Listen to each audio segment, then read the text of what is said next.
Dollar gold के against 99% गिर चुका है, मगर आज फिर भी ग्लोबल ट्रेड का मेजर चंक डॉलर के पास है।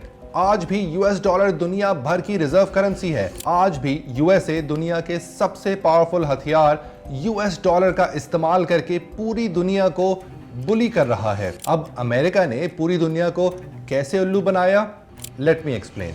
100 साल पहले तक पूरी दुनिया में हर करेंसी चांदी या सोने की ही होती थी, या अगर कोई पेपर करेंसी होती भी थी तो वो गोल्ड या सिल्वर बैक्ड होती थी। मतलब वो पेपर करेंसी वापस करके आप गोल्ड या सिल्वर वापस ले सकते थे, and this parity was usually fixed. America में भी कुछ ऐसा ही था। कहानी शुरू होती है 1923 में, जब अमेरिका भी गोल्ड स्टैंडर्ड पे था। एक गोल्ड का आउंस फिक्स्ड था 20.67 सेंट्स पे। मगर फिर कुछ ही सालों में अमेरिका के फाइनेंशियल हालात खराब होना शुरू हुए। फिर 1933 तक अमेरिका के हालात काफी बिगड़ चुके थे। अमेरिका ग्रेट डिप्रेशन की गिरफ्त में था, जो स्टार्ट हुआ 1929 में स्टॉक मार्केट क्रैश के साथ। बैंक्स दिवालिया हो रहे थे और एवरेज अमेरिकन्स ने गोल्ड और सिल्वर के कॉइन्स और बुलियन होर्ड करना शुरू कर दिया था।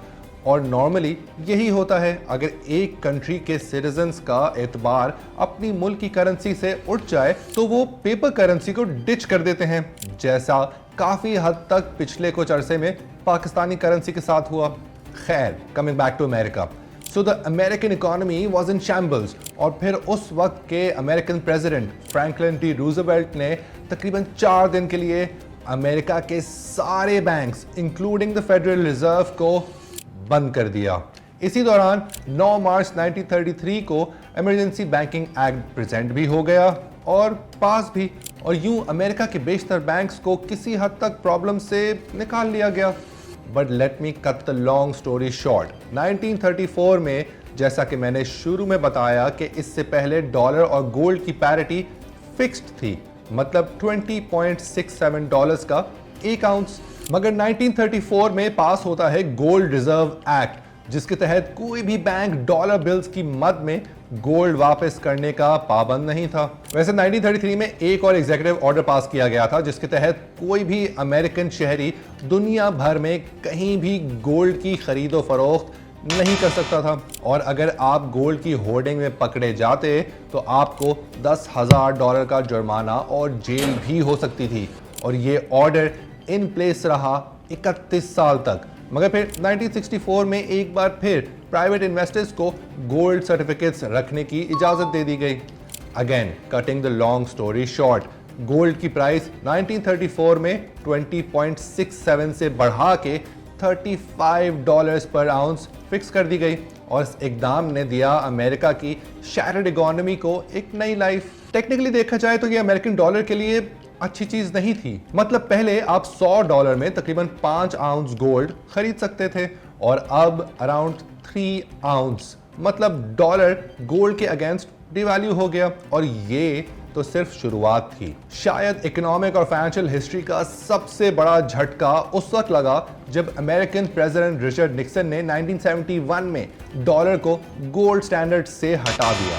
वैसे तो इसके पीछे बहुत सारे रीजंस थे, मगर सबसे बड़ा रीजन एक ही था, अमेरिका के पास इतना गोल्ड ही नहीं था जितने के वो डॉलर छाप चुका था, और दुनिया के दीगर ममालिक को इस बात का अंदाजा था। अब सोचें, अगर 8 से 10 बड़े मुल्क अगर अमेरिका के पास पहुंच जाते और डॉलर के बदले गोल्ड का मुतालबा कर देते तो अमेरिका की टांगें तो छत से लग जाती। डॉलर का गोल्ड के मुकाबले में असल डिक्लाइन इधर से ही शुरू हुआ। 1971 से पहले याद है ना $35 पर आउंस का फिगर?